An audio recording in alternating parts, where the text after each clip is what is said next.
एक घने और शांत जंगल में एक बड़े पेड़ की ऊंची शाखा पर एक छोटा सा घोंसला था। इस घोंसले में एक चिड़िया अपने तीन छोटे छोटे बच्चों के साथ रहती थी। बच्चे नटखट और शरारती थे, लेकिन अपनी माँ के बहुत करीब थे। एक सुबह जब चिड़िया बच्चों के लिए खाने की तलाश में बाहर गई थी, आसमान अचानक बदल गया। काले बादल छा गए और तेज हवाएं चलने लगी। कुछ ही देर में बारिश शुरू हो गई और धीरे धीरे यह बारिश एक भयानक तूफान में बदल गई। पेड़ तेज हवाओं से झूमने लगे और घोंसला हिलने लगा। घोंसले में बैठे बच्चे डर से सिमट गए। वे अपनी माँ को याद करने लगे और रोने लगे।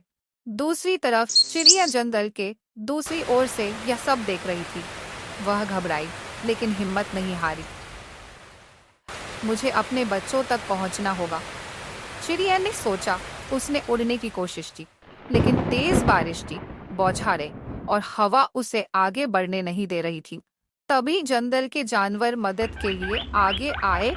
एक हरिन ने कहा, मैं पेड़ के नीचे खड़ा हो जाऊंगा ताकि अगर बच्चे गिरे तो सुरक्षित रहें। एक खरगोश ने कहा, मैं घोंसले को मजबूत करने के लिए घास और पत्ते लेकर आता हूँ। एक बाज ने कहा, मैं तुम्हें उड़ने में सहारा दूंगा। सभी ने मिलकर मदद की। चिड़िया ने बाज के साथ उड़ान भरी और घोंसले की ओर बढ़ी। हरिण पेड़ के नीचे खड़ा था और खरगोश घोंसले को मजबूत कर रहा था। आखिरकार चिड़िया अपने घोंसले तक पहुंच गई। उसने अपने बच्चों को पंखों के नीचे छिपा लिया और उन्हें सुरक्षित महसूस कराया। कुछ देर बाद तूफान रुक गया, सूरज निकल आया और जंगल फिर से शांत हो गया। बच्चे बहुत खुश हुए और बोले, मम्मा, आप सबसे बहादुर हैं। चिड़िया ने मुस्कुराकर कहा, बच्चों, जब हम सब मिलकर काम करते हैं तो कोई भी मुश्किल हमें नहीं डरा सकती।